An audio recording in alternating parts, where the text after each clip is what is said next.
కాలం ఇప్పుడున్న పరిస్థితులు ఎలా ఉన్నాయనంటే, భార్యాభర్తల మధ్యలోకి ఒక మూడో వ్యక్తి ఎంటర్ అవుతూ ఉంటారు. ఆ మూడో వ్యక్తి ఏంటంటే, సంవత్సరాలు భార్యాభర్తలు విడిపోవటం వల్ల ఈ మగాడి జీవితం ఒక 10 రోజులు మించి ఆడదాని తోడు లేకుండా ఉండలేడు. ఇది గమనించిన ప్రతి ఒక్క భార్య ఎప్పుడు కూడా తన భర్తని విడిచిపెట్టి వెళ్లకుండా ఉండరు. కాబట్టి ఒక మగాడు 10 రోజులు మించి ఉండలేడు కాబట్టి ఎవరైనా సరే, ఏ భార్య అయినా సరే భర్తని ఎన్ని గొడవలున్నా కూడా విడిచిపెట్టి వెళ్ళకూడదు. అప్పుడే సంవత్సరాలు విడిపోతే ఆ భర్త జీవితంలోకి మూడో వ్యక్తి ఎంటర్ అవటం వల్ల నిజంగా ఒక మగాడి జీవితం నిట్ట నిలువున రోడ్డు మీద పడిపోతుంది. ఇది గమనించాలని చెప్పేసి ప్రతి ఒక్కరికి నేను చెప్తున్నాను. ఏంటంటే, ఈ రిలేషన్షిప్ వల్ల ఇటు భార్యాభర్తల్లో విభేదాలు పెరిగి ఒకళ్ళకొకళ్ళు దూరం అవుతూ ఉంటారు. ఇక్కడ ఒక మగాడి జీవితం ఒంటరి ఎందుకు అవుతుందనంటే, రిలేషన్షిప్ పెట్టుకున్న వాళ్ళు కేవలం డబ్బు కోసం మాత్రమే ఒక మగాడిని అడ్డు పెట్టుకుంటారు.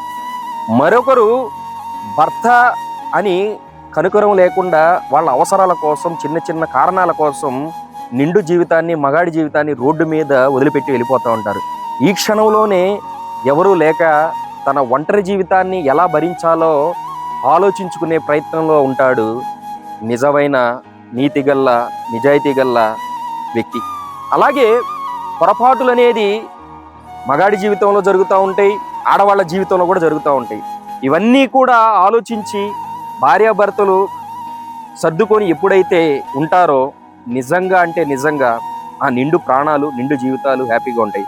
ఇక్కడ మగాడి జీవితంలో ఇటు పిల్లలు లేకుండా, ఇటు భార్య లేకుండా, అయిన వాళ్ళు దూరం పెట్టి అందరికీ దూరం అయ్యి నిజంగా మగాడి జీవితం ఒంటరైపోయి ఈ రోజుల్లో ప్రాణాలు కూడా విడిచిపెట్టే ప్రయత్నాలకి కారణమవుతున్నారు.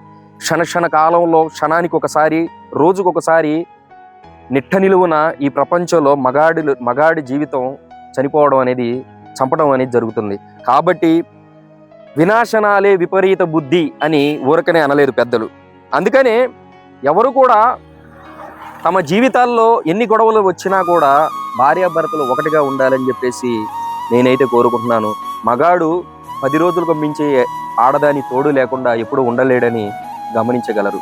సంవత్సరాలు దూరం పెడితే ఏ మగాడైనా సరే తన నిండు జీవితాన్ని బొగ్గుపాలు చేసుకుంటాడని చెప్పేసి గమనించగలరు.